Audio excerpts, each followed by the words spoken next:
Guys, I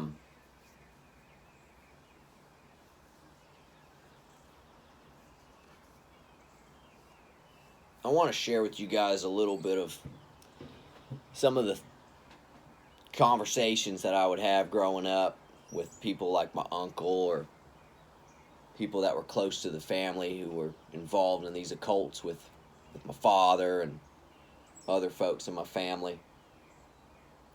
And I want to tie it into a message, a theme that I often will bring up. And that is the idea that when you do grow, you will start to see even your enemies as teachers. That's part of growth. The people in your past that made fun of you or that did things to you, they were teaching you things, believe it or not, putting you through the situation. And I'll give you a couple examples, a few.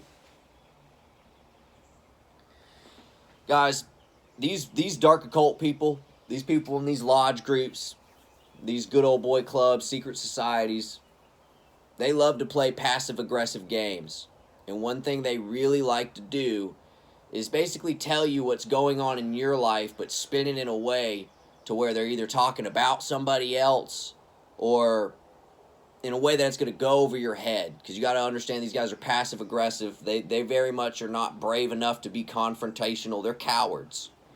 But they can't help themselves when it comes to trying to hurt your feelings. So how do they do it? They come up with passive-aggressive jokes. One thing that they like to do, and you might notice this, they like to talk about people in front of you, right? But the things they're saying about the person they're quote-unquote talking about is really what they feel about you.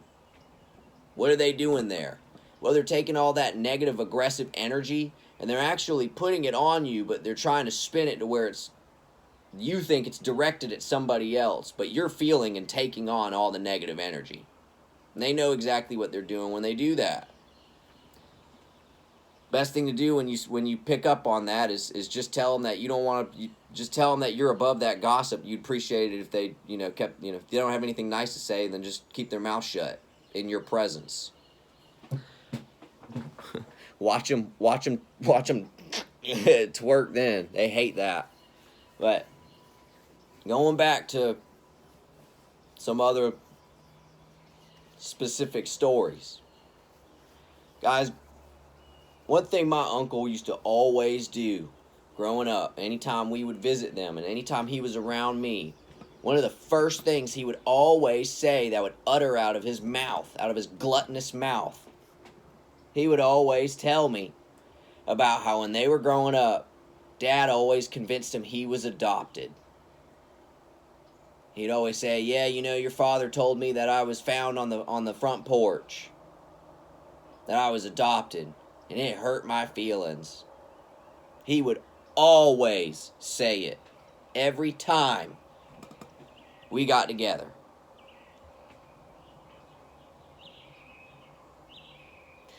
He's not the only one in my life that would tell me things like that, or say something that could be understood that somebody wasn't really a member of their family that they were raised in. We had a youth pastor. I've already said this story, but I'll say it again. He would always come up when we were setting up equipment on the stage. I told you my brother was in the band with me. Now, he would always come up to my little brother, and he would go, "The Harper. The Harper."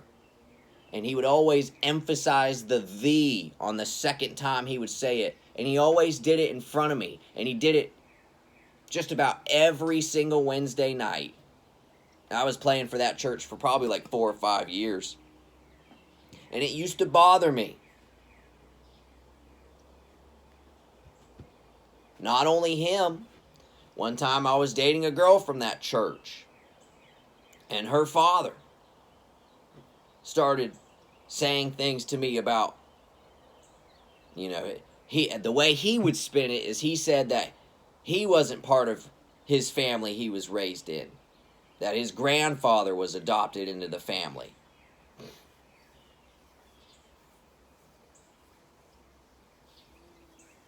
but that he really wasn't a member of that family. He was also passive-aggressive about occultic stuff, too. He ended up asking me randomly one day if I knew what a grand dragon was. I was like, I don't know what that is. You know, he gave me some BS story about the Ku Klux Klan or something, and, you know, whatever their nonsense is. I realize now what those guys were doing. They were practicing passive aggression.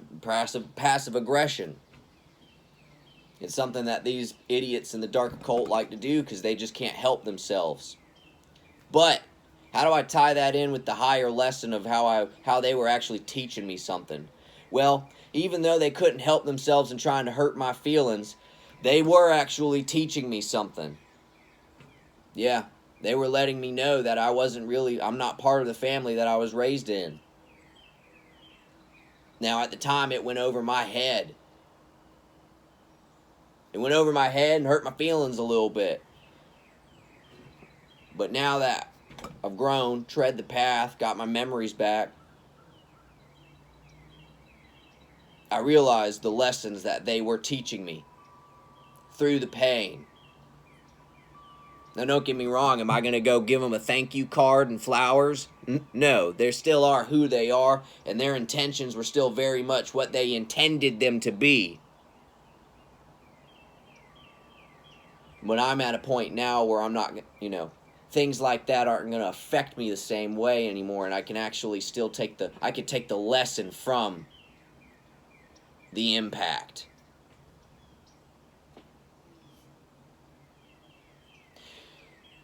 So guys, keep that in mind as you tread this path and you move forward and things start to come back to you, and maybe you realize that maybe your family, maybe you weren't raised, maybe you're not actually from the family you were raised in. Or maybe your family isn't who you thought they were. And it's going to come with a lot of pain. It's going to come with some confusion, a lot of confusion.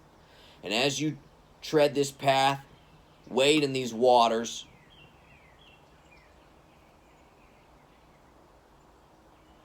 walk through the jungle, know that eventually there will be clarity. Eventually the brush clears, and you'll see the light on the other side. You'll understand the lessons through the pain, through the briars, through the muck and the mire.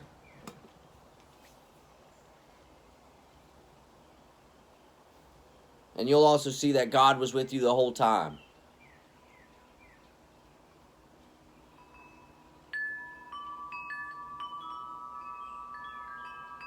Alright, I better get back to work. I better get to work on these trees. Y'all have a good weekend.